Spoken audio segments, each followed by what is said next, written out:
Com habilidades excepcionais na guitarra, Stevie Ray Vaughan foi uma das figuras-chave do renascimento do blues nos anos 80.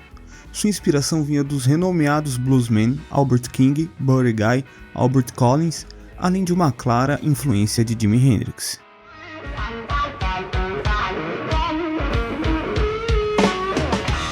Ao incorporar elementos do jazz e explorar várias fontes musicais, Steve desenvolveu um som único e eclético, que preenchia uma lacuna entre o blues e o rock, como já havia ocorrido no final dos anos 60. Ele se tornou uma referência no cenário blues norte-americano, com seus shows sempre lotados e seus discos alcançando status de ouro em vendas. Sua partida prematura aos 35 anos foi uma perda irreparável, mas seu legado de obras-primas musicais perdura, inspirando não apenas seus fervorosos fãs, mas também inúmeros artistas ao redor do mundo. Steve nasceu em Dallas, no Texas, em 3 de outubro de 1954. Era conhecido como um menino tímido e inseguro, marcado por experiências negativas na infância, como o alcoolismo de seu pai, que enfrentava essa luta contra o vício, trazendo frequentes problemas devido ao seu comportamento. O interesse de Steve pela música foi despertado no início dos anos 60, quando tinha apenas 6 anos de idade. Seu irmão, Jimmy Vaughan, foi o responsável por isso. Steve observava seu irmão se divertir e dedicar-se à guitarra, o que acabou despertando seu amor pela música. Ele experimentou vários instrumentos, mas a guitarra estava no DNA dos irmãos.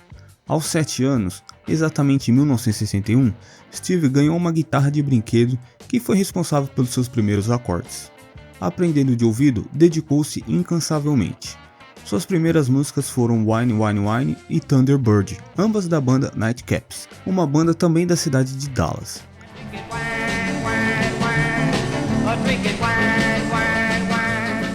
Além de se inspirar em outros guitarristas mencionados no início do vídeo. Aos 9 anos, em 1963, Steve ganhou sua primeira guitarra elétrica, que foi herdada de seu irmão.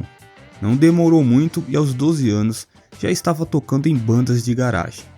Dentro de alguns anos, ingressou em bandas semi-profissionais que, ocasionalmente, conseguiam apresentações em clubes locais. Mas o impulso para a dedicação total à música ocorreu em 1969, quando seu irmão Jimmy saiu de casa aos 16 anos. A aparente obsessão de Vaughan pela guitarra resultou em falta de apoio por parte dos pais. Infeliz em casa, ele conseguiu um emprego em um local que vendia hambúrgueres, onde lavava pratos e fazia limpeza por 70 centavos a hora. Depois de cair em um barril de gordura, ele ficou descontente com o trabalho e decidiu abandoná-lo para dedicar sua vida a uma carreira musical. A obsessão de Steve era tão intensa que aos 17 anos ele abandonou os estudos para se dedicar inteiramente à música. Em 1970, Steve já estava tocando em uma banda com 9 membros e 1 ano depois fundou a primeira banda de blues, chamada Blackbird.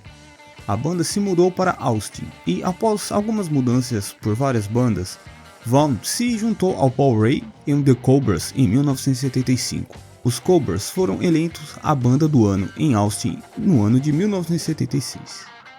Após cumprir seu papel como músico de apoio, Steve formou um Trip Treat Revival em 1977. A banda incluía a cantora Lou Anne Barton, o baixista W.C. Clark, o tecladista Mike Kindred, o baterista Fred Pharrell Walden e o saxofonista John Reno. E em maio de 78, Clark e Kindred deixaram o grupo. Vaughan mudou o nome para Double Trouble, inspirado em uma música de Otis Rush, com o mesmo nome, fazendo uma homenagem tanto a Vaughan quanto a Barton.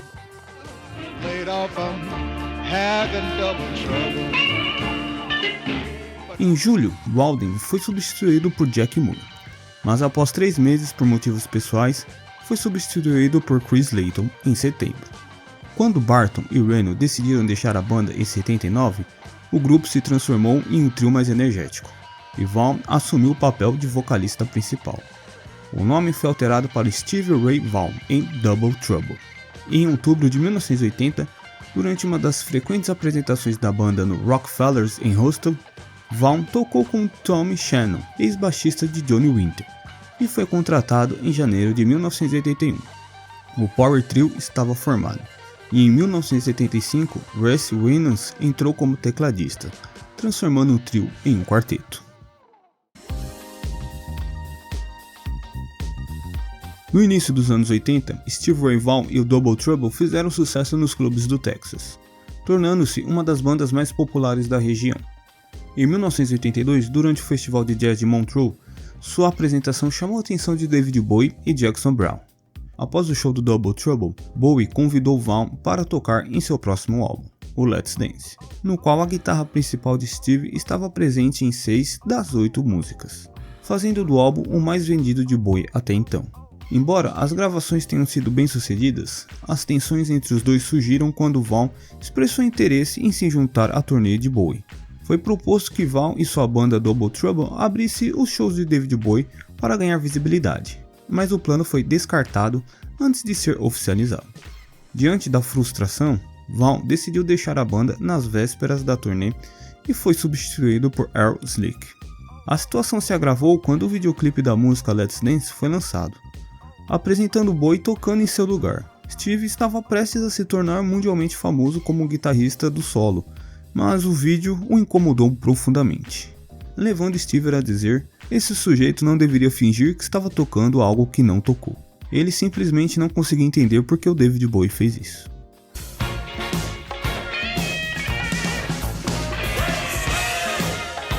Apesar das dificuldades e dos desentendimentos, essa fase foi crucial para a banda.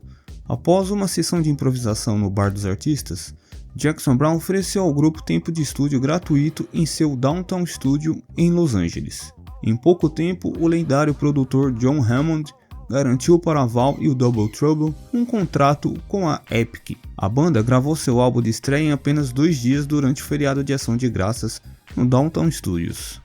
E no dia 15 de julho de 1983, foi lançado Texas Flood, o primeiro álbum de Stevie Ray e Double Trouble. Esse álbum de blues rock se destacou como o mais popular dos últimos 20 anos. O sucesso surpreendente de Texas Flood foi uma reviravolta para Vaughan, que vinha trabalhando nas sombras por anos. Em 1960, aos meros 6 anos de idade, Stevie Ray iniciava uma relação problemática com o álcool. Começou pegando furtivamente as bebidas de seu pai, que também sofria do vício. Atraído pelos efeitos, até fazer suas próprias misturas, resultando em uma dependência crescente do álcool. Este foi o ponto de partida para uma luta constante contra o alcoolismo, uma sombra que o acompanhou enquanto sua carreira profissional deslanchava. Em setembro de 1986, a Double Trouble embarcou para a Dinamarca, iniciando uma turnê pela Europa que duraria um mês. Na madrugada de 28 de setembro, após um show em Ludwigshafen, na Alemanha, Vaughan adoeceu gravemente devido a uma desidratação quase fatal, necessitando de tratamento médico urgente. Esse incidente levou a ser internado na The London Clinic e foi alertado sobre a sua proximidade da morte.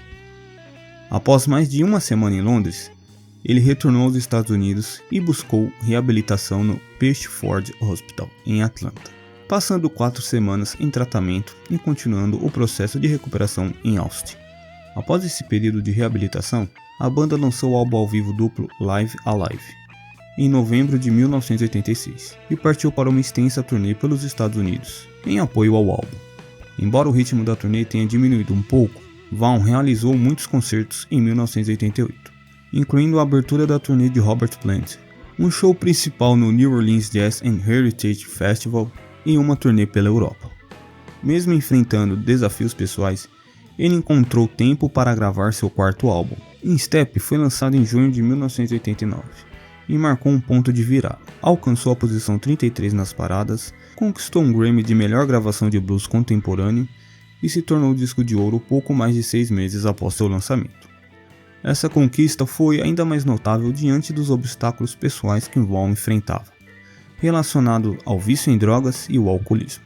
O álbum foi uma evidência adicional da incrível habilidade musical de Vaughan, apesar das lutas persistentes que enfrentou em sua vida.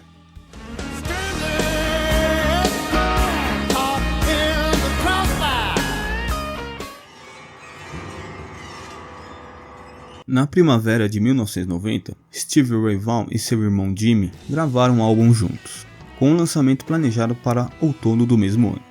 No final do verão de 1990, Vaughan e sua banda A Double Trouble partiram para uma turnê americana como atração principal. Em 26 de agosto de 1990, o show em Astral, Wisconsin, teve um encerramento especial, com uma jam session envolvendo guitarristas renomeados como Eric Clapton, Buddy Guy, Stevie Ray Vaughan, seu irmão Jimmy e Robert Cray. A trágica morte de Steve parecia predestinada. No dia anterior ao acidente fatal, o guitarrista compartilhou com seus colegas de banda um sonho que teve, no qual presenciava o seu próprio funeral. Na madrugada de 27 de agosto, no mesmo dia e mês que seu pai faleceu, só que em 1986, 4 helicópteros estavam à disposição dos músicos. Stevie Ray encontrou um lugar vago em um helicóptero com alguns membros da equipe de Eric Clapton e decidiu embarcar. Infelizmente, devido às condições meteorológicas desfavoráveis, o helicóptero de Steve virou na direção errada e colidiu com uma pista artificial de esqui. O acidente resultou na perda de todas as vidas a bordo, incluindo Stevie Ray Vaughan, um dos maiores expoentes do blues rock.